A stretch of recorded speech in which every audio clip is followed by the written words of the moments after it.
Today I am interviewing Henry Perenara, Kiwi number 690, and also Test referee 46, which we will talk about later on. So, welcome today, Henry. Nice to see you here. Would you like to give us a bit of background in relation to your rugby league with your family and extended family? Yeah, no, thank you so much for the opportunity. I grew up in Auckland, New Zealand. Grew up in Blockhouse Bay. I'm the eldest of 6 boys. So we've got 5 little brothers, and obviously mum and dad. Dad specifically, quite famous throughout Auckland Rugby League, coaching and whatnot. But I grew up playing for Newland Stags, which was such a great club.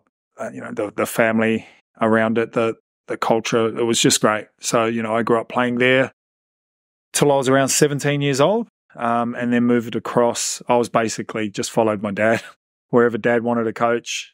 He was getting that way. Of course, been Bernie Perenara. Yep, Bernie. Yep, he's so he moved to Otahu and started coaching a Colts grade. I think it was in 1998, and I was only 17, 18, so I wanted to be coached by Dad.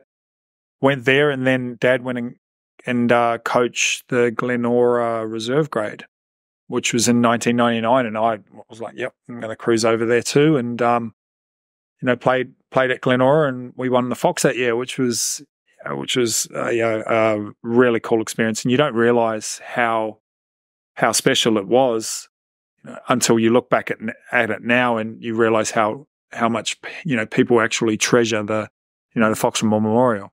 And in fact, that Glenora at that stage actually dominated Auckland Rugby League that year, and they won the treble, the Rukatai and the Fox, which is pretty unusual. So that was something really special. It was, and we had a pretty good side. Dwayne Mann, so Dwayne Mann was playing Test footy, 2-3 years before that, and I was lucky enough to be in the second row with Wah. I'll never forget on the Fox, the day of the Fox, he gave me this little pep talk, and to this day I still remember. I speak to him, saw him around, and I spoke to him. I said, "Do you remember that pep talk you gave me just as we're about to run out for the Fox?" He basically said, he goes, "This is something that you will treasure. You will not realise how special this is, this moment right now." And very, very lucky to go through, do it a one and done, and get the award, get the chocolates, and then move on. Of course, earlier on, you actually represented New Zealand secondary school teams in 1998. What do you remember of that year? Yeah, no, it was good. I actually did it the year before too. So I was the captain in 97, and I actually went back to school into 99. So I was young for my year at school. So I went to Linfield College, and I was young for my year at school. And in 1997, we had Eva Ropati, Mr. Ropati. He became a teacher. And he said to us, he was like, "Listen, we're gonna get a rugby league team in this school." And we had 5 players that played rugby league. It was quite funny. And the 5 players were 3 Perenaras, me and my 2 brothers that were at the school, and my 2 best mates. And everybody else, we just had a big, bit of a stopgap. And we won the Auckland competition here. It was like an under 80 kg competition. And then I was lucky enough to get picked for New Zealand secondary schools. And then the next year, they told everyone that they were playing Australia, and I was like, "Well, I want to be a part of that." So I went back and did, repeated the year, and so I could go and play for New Zealand secondary schools. And geez, we got spanked by the Australians. And we look back at the team that they had. Geez, I think out of their squad of 24, I think 22 went on and played NRL, and I think half of them went on and played for Australia as well. So it was a great experience. I remember those teams back in those days. And the first time they actually got beaten was they ran into John and Peter Few at Carroll Park in a game one day, and they just got blasted off the park. Yeah, they were big boys. But we played, so that team, that New Zealand secondary school, so we played 2 tests in 98, and they blew us off the park. They were too good. The test, I remember, was on a Thursday, and we played on a Saturday. We did an Auckland Invitational under 18 side, and we actually beat them. It was at Carlisle Park, and we played on a Saturday night, and we actually beat them. We had Francis Malley playing with us. Shontaine Huppy was playing. We had some high quality players, and we actually got them. I think we won 2018, but it was the first time that secondary schools tie had been beaten for a long, long time. And yeah, like you said, probably back to when Peter and John beat them. So moving on now, when did you come under contract to the Warriors? Were you still playing Fox at that stage? No, I think I just finished playing Fox. So I was kind of on a scholarship where back then they give you $2,000 in a tracksuit. Yep. And back then, because the Warriors were so big, like not Warriors started in 1995, so all you wanted to do was play for the Warriors. I went to the very first game when I was 15, and I'd obviously been earmarked to come through the grade, being representing New Zealand secondary schools, and then New Zealand under 18s, under 16, all the way through. And I think it was around 98 where you get a scholarship, and we're 17, 18, and you get a scholarship, you get the 5,000, like we said.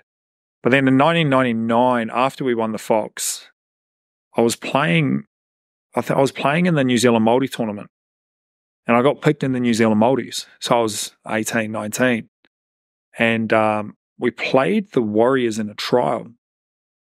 And I was playing 5'8", so I was playing out of position. And the reason why I was playing 5'8" was because I was playing for my family team, and we didn't have a 5'8", but I was playing in the back row. So I got picked in New Zealand Multis. And then we played the Warriors in a trial, and I was playing 5'8", and I played well. Like, it was down in Hopoapu, and I played well. And then we get a call, and they did so basically they had, was it 5? I think it was 4 or 5 of us. And it was what they were going to do was those 4 were going to be, they'd be contracted, but would be in the full-time squad.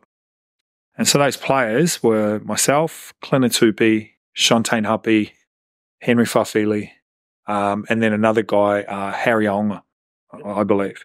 Harry didn't go on, but the other 4, like the other 3, like for household names, those guys are in New Zealand rugby league. So yeah, I think that was our first year, which was 99, and then obviously in the year 2000, that's when we started playing full time, training full time. You had 3 appearances they were called Auckland then, and 2000 you played, and then. How did the transfer to Melbourne come about the next year? Yeah, so I was, we were one of the younger guys. The reserve grade for the Warriors back then, we used to have to go to Queensland. And so I remember one year, I think that year, I went like 10 or 12 times in a row. So you'd leave here on a Thursday, and you'd fly over, then you'd go do a training Thursday night, training Friday, play Saturday, you're back on a plane Sunday. Or you play Sunday and you're back on a plane Sunday night to come back, train again Monday morning. That takes its toll. Like, I understand people think, well, this is amazing, you fly, but you do it for 12 weeks straight. It's 4-hour flight to Brisbane. It took its toll. So I was coming through the grades, and I got a few games at the back end of the year. I was I'm very grateful to be able to debut for the Warriors. Mark Graham was the coach at the time. And I had a couple of offers to go elsewhere. And the reason why I went to Melbourne was Chris Anderson was the coach of Australia at the time. And I wanted to be coached by, they were just the best team in the world at the time. And I wanted to be coached by the Australian coach. It was as simple as that. What kind of hit it on the head was Mark Graham. He was probably more of a forward thinker, where he was thinking about me being a long-term project at the Warriors, and whereas when you're that young, you want to be there now. Like, I was like, I'm doing all the training, why can't I do it? And Mark Graham sat there and said, he goes, you probably won't be a full-time first grader for another 6 to 12 months. Whereas Melbourne were very much like, yep, we'll get you in there right now. And I was just like, okay, well, no, I'm going to bite the bullet, and signed at Melbourne. And funny thing is, Chris Anderson got the sack after about 6 weeks in Melbourne. So I was like, well, went there, and then we had a new coach, so I kind of had to go start all over again. But it was a great experience. Melbourne is an amazing city, and one of the reasons why I went to Melbourne was I wanted to stay away from Sydney, believe it or not, because Sydney is renowned for being. You can get caught up very, very easily in the footy scene back then, and nobody knows you in Melbourne. And that's you've got three of the biggest names in football over the last, say, 20 plus years. Billy Slater, Cameron Smith, Cooper Cronk, and they would walk around Melbourne and nobody would know them because it's all AFL. And that's, I believe, one of the big reasons why they're so successful. I agree.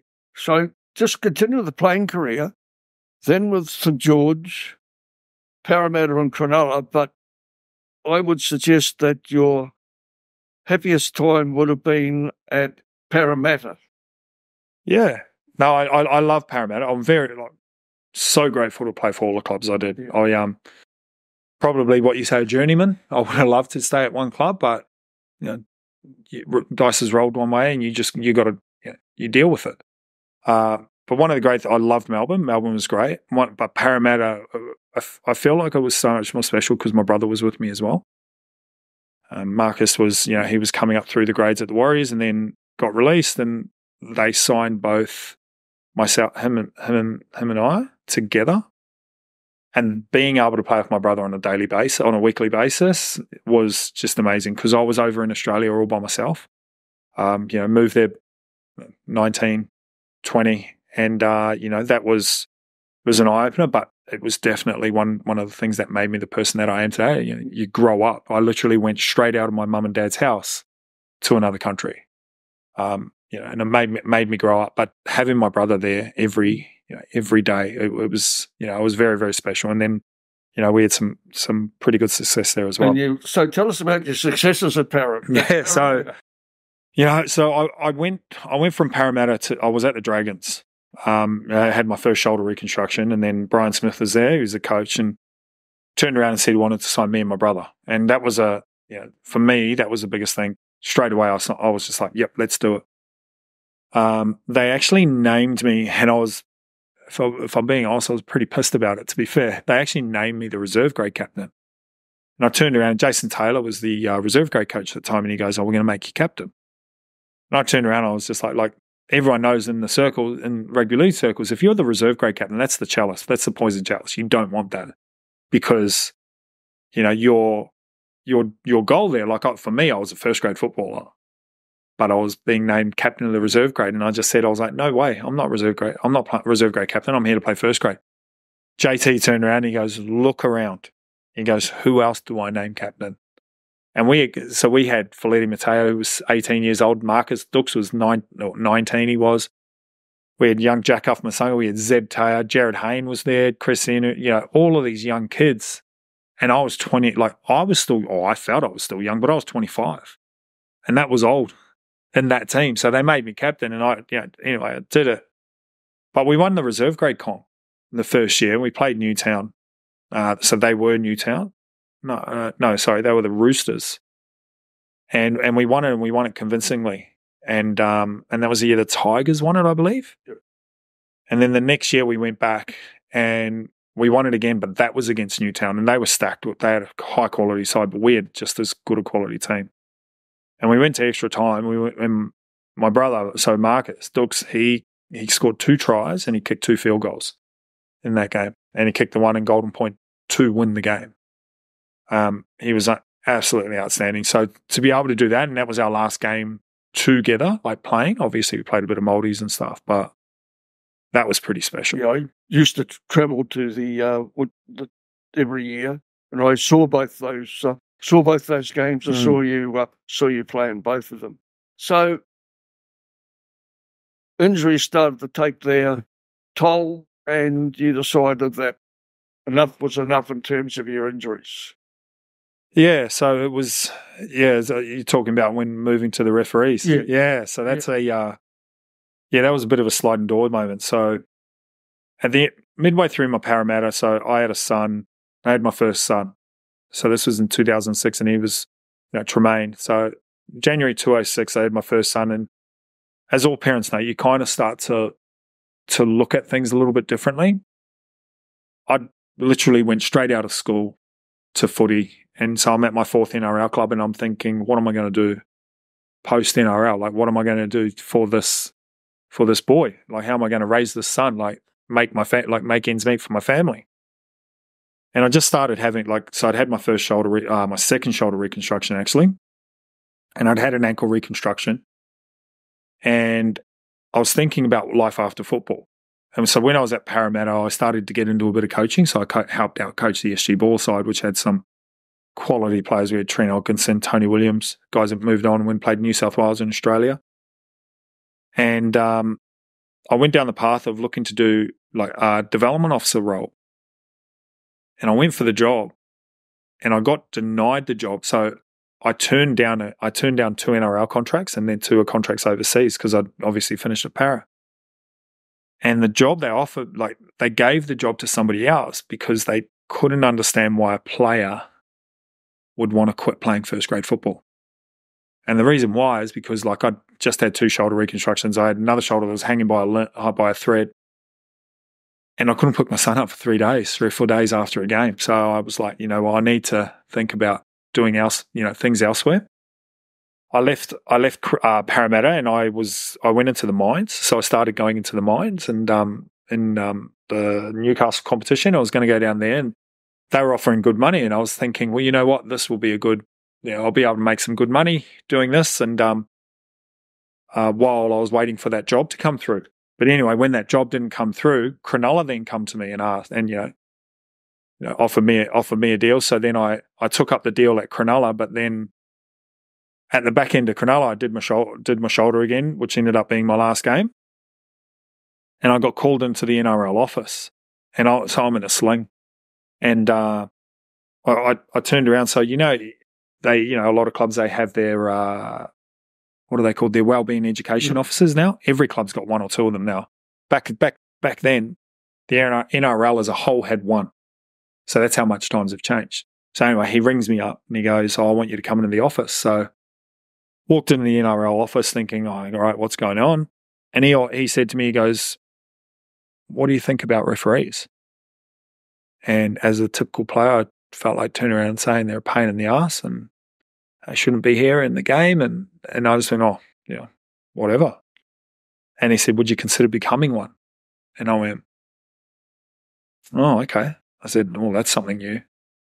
And he goes, "Listen, this is going to move quick. We're going to think we're looking at planning this program." And I went, "Oh, okay, no worries." So I was working in a warehouse at the time. So I went back, they said, "You got till Friday to let us know if you're interested." So I rang them Thursday night and I said, "I'd be silly not to be interested, but I need to know more."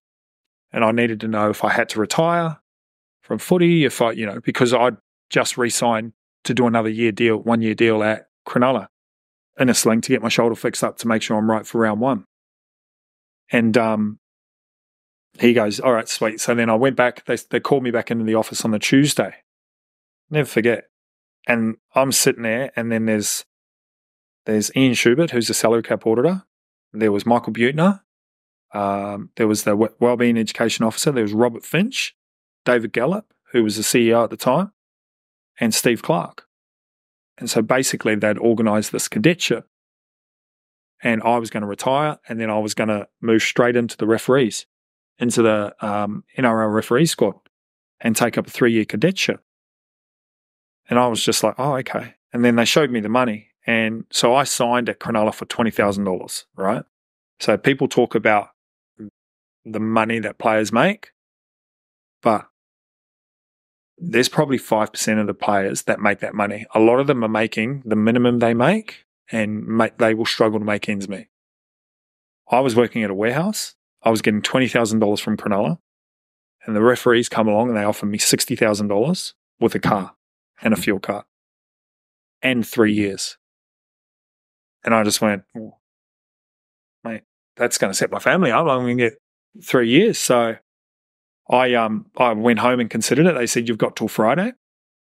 Oh, sorry, got till Thursday, and we're going to do a press conference on the Friday. They rang me back that Thursday afternoon. They said, "You need to tell us by 5 o'clock. At 4 o'clock, they rang me. They said, "Because we need you here at a press conference tomorrow." And I just went, "What?" And I just went, "No, you said you give me till Thursday." And they rang me, literally at 3 o'clock. You said, "We need to know at 5. So I'm ringing my parents, and my parents said, "No, don't do it." And I bit the bullet, and did it. And if I'm being honest, the reason why I did it was because I was getting 60,000 in a car and a fuel card, as opposed to being paid 20,000 from Cronulla. In saying that, it was the best decision I ever made. And I can honestly say that.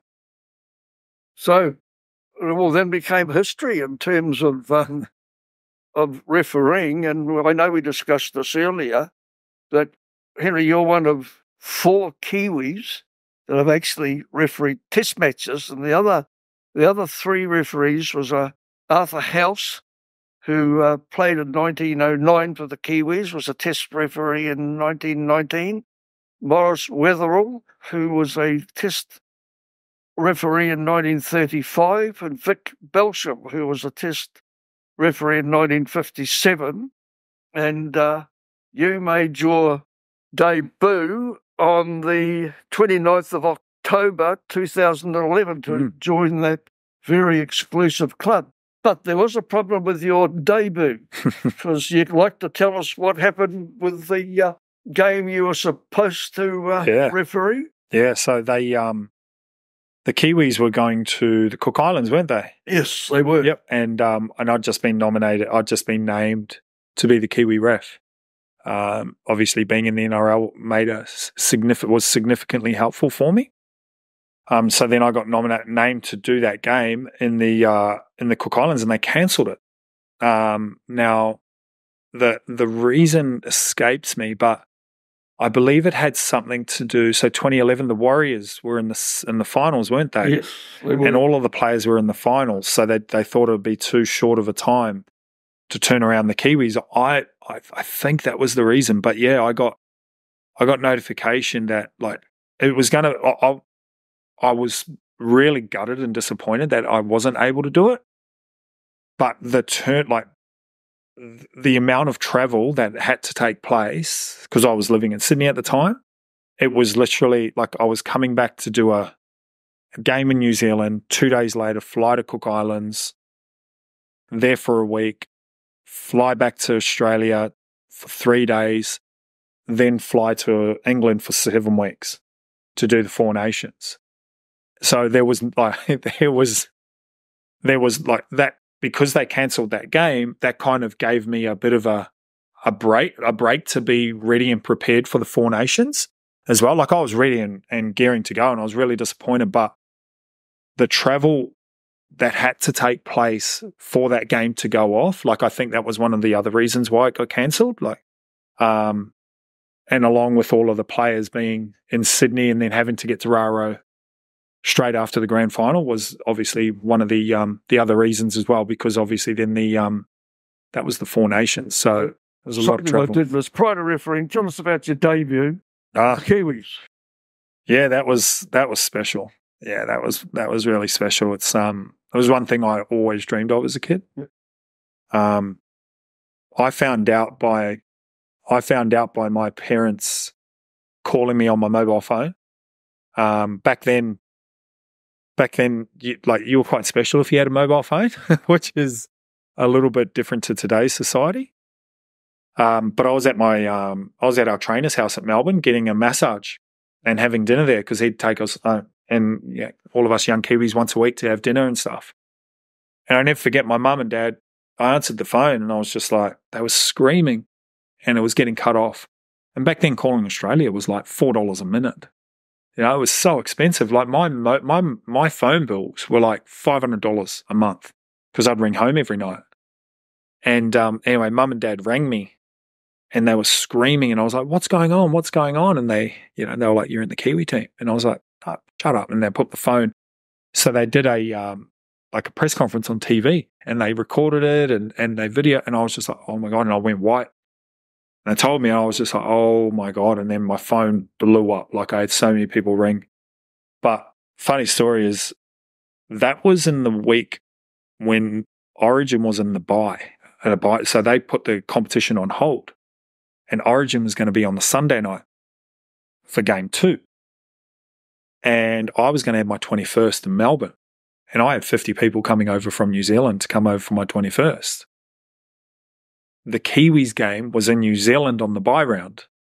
So I had to cancel all the flights, get all the flights cancelled and changed, And then I had to come to New Zealand for my debut. And, like I said, very, very lucky. We played France, pissed down in rain at over the road. But it was absolutely special. I always said to Mum, my first Kiwi jersey, will literally walk off the field and take it off and give it to you. And never forget, Mum was standing right there. Literally, it was soaking. And I just went, here you go, it's yours.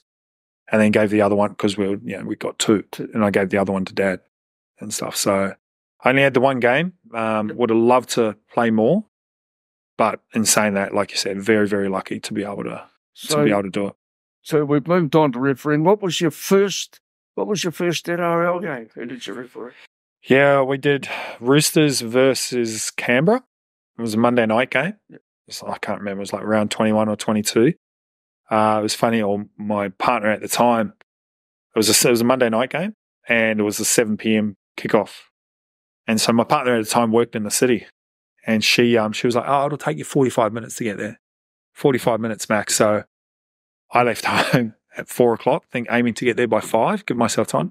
Took me 2 hours to get there. Oh no, 2.5 hours because of peak hour traffic. So I got there at 6:20 for a 7 o'clock kickoff. And I was freaking out. Yeah. But yeah, did it. It was far out. Like the speed, I did so much New South Wales Cup at the time, which is a very, very high level. But moving to NRL is just, it's different. The gap between New South Wales Cup and the NRL is so big, it's not funny. And that's why you probably see the board of referees that have refereed NRL. There is a stack of referees that have refereed between 1 game and 10 games, because it is such, the decision making, the processing that you have to do is. It's out of this world. It's completely different. As you go through grades as a player, you'll go from, say, 19s to 21s. There's a jump in speed. Because the players are faster, they're fitter, they're stronger. Then you go to 21s to, say, NRL, reserve grade or whatnot, or flag, or, you go through those grades. Each grade, there's a bigger jump. But the NRL to New South Wales Cup is, every other jump is this big. The New South Wales to NRL is that big. And that's as a player. Doing it as a referee, the jump is even more. It is double, triple. And it was an amazing experience, but it was something that when I started refereeing, it was something that I was like, this is what I want to do. I didn't want to do it by halves. And of course, that started the first of your 205 NRL games. And you had to retire because of a heart problem. Is that correct? Yeah. Yep. Yeah. It was. I've got what's called super or SVT, so they call it supraventricular tachycardia. The best way to explain it is if you don't have a heart and you have an argument with your grandmother or your grandfather, and then they get all flustered and then their heart rate skyrockets. So I have that. But I only get it when I exercise at a high level. So obviously being a ref, you had to be super fit. And I was super fit. And if I'm being honest, I probably had it my whole career, playing as a referee and as a player. But the thing that I just thought that it was just something that everybody had. Yeah. Someone's got a bad knee. Someone's got I had a bad ankle, bad shoulder and whatnot. And I thought I had a high heart rate, and I never worried about it. But then as I got older, it just started happening at trainings a lot more. And then it would start happening in games, and I was just like, what's going on? So basically it would skyrocket up to 240 beats. And then the scary thing was I actually enjoyed it being in those high ranges because I got more oxygen. It's scary. But the part that was really difficult was that I'd then plummet. So I would normally have to be around 180. I'd be sitting at about 180 beats, which is around 90%. And I'd be operating like that in a game, making decisions. And then it would skyrocket, which I'd be really happy with. But then it would plummet down 120. And that's when I'd start to get dizzy. But I just managed it. And it had happened more regularly in games. And so I just learned to manage it and get through it. But then when it started happening in games and at training more and more, I got it checked, and we used to get ECG tests, stress ECG tests, never brought it up. And then one day I said, this is how it'll bring up. And they had me all wired up on the treadmill there. And yeah, they put me on meds. And it really affected me as a, like, one of the side effects of the meds was it made you lethargic. And I went from jumping out of bed at, say, 5, 6 o'clock every morning. On your day off, you go to the gym. You know, you do a game, the next day you'll be at the beach or you'll be at the pool doing recovery. And it got to a point where I was sitting there doing, sitting in my bed till 11, 12 o'clock because I was just so tired and lazy. So I actually didn't tell anybody and stopped taking my meds. And because I did a game and I really struggled in that game and I didn't feel me. And so I stopped taking my meds and did a reserve grade game, which ended up being my last game. And I knew it would come on, but I was like, I've managed it for 15, 20 years. I can do it. And then I did the game and it was fine. But then I got picked in NRL. And there was a method to the madness. I wanted to make sure I could still referee, but I had a specialist appointment on the Thursday prior to the week meeting. So I was like, okay, you need to either give me different meds or I'm going to say this. On the Wednesday, I collapsed at training. We were doing conditioning session and I did a run. I don't remember doing the run. And then I collapsed at training and then the coach come over and said, what do you want me to do? And I said, take me off the game. I said, pull me from the game. And then I told them and I made the decision that if I had to take any more meds, I'm done. So yeah, went the specialist appointment and he said, you need meds to continue. And I said, okay, well, I'm done then. I'm not. And I'm happy and I was comfortable. It was not the way I wanted to finish, but yeah, it is what it is. But just getting back to refereeing just before we finish off, 2011, of course, was your debut year, not only for first grade, but your first test match between England and Wales. So 2011, international year. It was, and it was over at Lee Sports Village, which was really cool. It was so exciting. What you spoke about previously about being one of only 4 refs to play and referee for New Zealand. Craig Catterick, he was our trainer at Perenara. He actually come up and told me that. And I was just like, really? What? Like, wow. And he was like, that's something you got to be so proud of, and, there's so many things. I'm very lucky. I was like, I owe my life to rugby league. And if I'm being honest, that's probably why I don't do anything with rugby league now. It's because I was involved in it for so long. I've seen the world. I've been over to England 2 or 3 times. I've refereed in 2 World Cups, I've done 2 Four Nations. I mean, I was a kid living in Blockhouse Bay.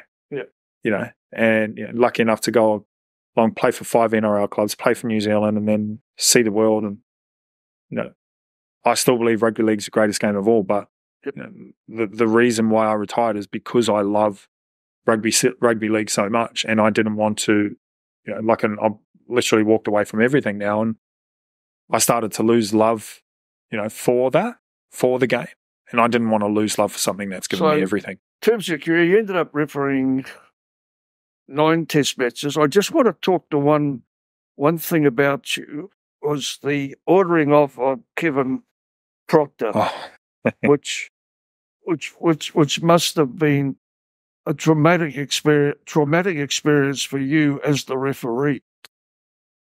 Yeah, that was a tricky one, and the hardest part about it too was he's a Kiwi. You don't think about that at the time, and being a Kiwi, but geez, afterwards I definitely did. And it was, what made it even harder was Sean, who is a Kiwi, and their teammates. He's the one that was saying he got bit. Yeah. So, oh man, I'll never forget that. He made a tackle, and then Sean's come up and he goes, "Oh, I've been bit." He goes, he's bit me. And I just let play go on. And anyway, Wade Graham, so Sean's at Cronulla at the time. Wade Graham's the captain, and I can see it. I'm like going, man, they're going like this. Wade Graham's next to me, and he goes, "Stuff this," and just ran into the thing. And I've gone, oh man, I've got to stop. So I stopped play straight away. let the tackle complete just so we have a restart, stop play. And then it just blew up. So all the teams come together and Sean was blown up. He was like, he's bit me. He's bit me. And I've just gone, wow, okay. And I said, we've got the video ref. And I was just like, okay, we've got to buy time. Let the video ref get as much looks as he possibly can. Because I'm like, oh man, this 9 times out of 10, or I'll say 99 times out of 100, you get evidence of a bite or you say, he's bit me. And you just go, all right, we're just going to put that on report. We'll deal with that later. So I bought enough time. And then the video ref comes across the thing and goes, we have evidence of a bite. Those are his exact words. And I just went, are you sure? And he goes, yes, I'm sure. We've got evidence of a bite. And I go, okay, well, it's a send-off then. And I said that, it's a send-off. And he goes, correct. And I went, okay. And so I ended up doing it, sent him off. And you don't realize it then because you're in the game. But afterwards, oh my God, it was absolutely crazy. So I then had to do an official report, which was normally we just fill out a form and then that's it. But I had to do an official report. I had to do a statement. And then not only that, then I had to be called as a witness in the judiciary, which is, that was hard because Kevin Proctor was there. Now they were like, oh, you can come in. And I was like, no, I'm not coming in. I'll do it online.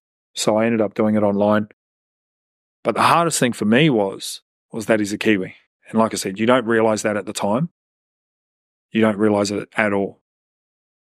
And the fact that because Sean said that he bit him, and then there was evidence via the video ref, and then I saw a teeth mark, I was just like, well, you add everything up. He said he's bitten him. And then once he said he's bitten him, with obviously at park level, they've got to make an official complaint, right?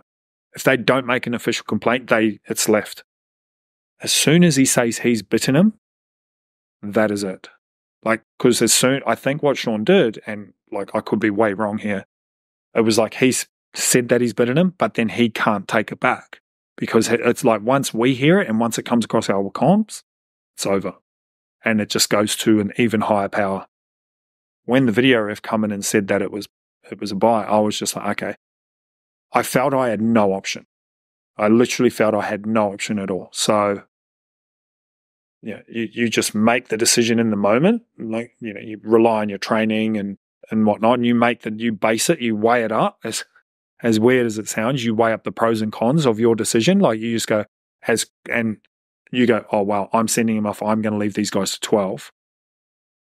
Am I 100% sure that what I'm sending them off for is accurate? And that was the only thing that went through my mind. And the answer was yes, straight away. If the answer was no, it was like, okay, well, then I go the other way. Correct. But the fact that I have evidence of a bite, Sean said he's bitten him, and then I saw the mark, and then my touch judge saw the mark as well, I had no option. But it was the fallout that occurred afterwards. Sad day. Yeah, and that was the hardest part around it, and it was purely because he's a Kiwi. Yeah. I don't want it to sound biased, because it's not, but knowing that I was the first person in history he was the first person in history to do it, and then I was the person that done it, I don't want any animosity, and maybe I'm reading too much into this, but I didn't want any animosity around it afterwards, because let's say I go to a Kiwis reunion and he's there, I ref Kev after that, and it was absolutely fine. Yeah. But yeah, it was a very, very tricky point. Well, here we are, ladies and gentlemen. An interesting session with Henry Perenara today, Kiwi number 690 and test referee number 46. Henry, thanks for giving us your time today. It's been very illuminating. Thank you. Thank you.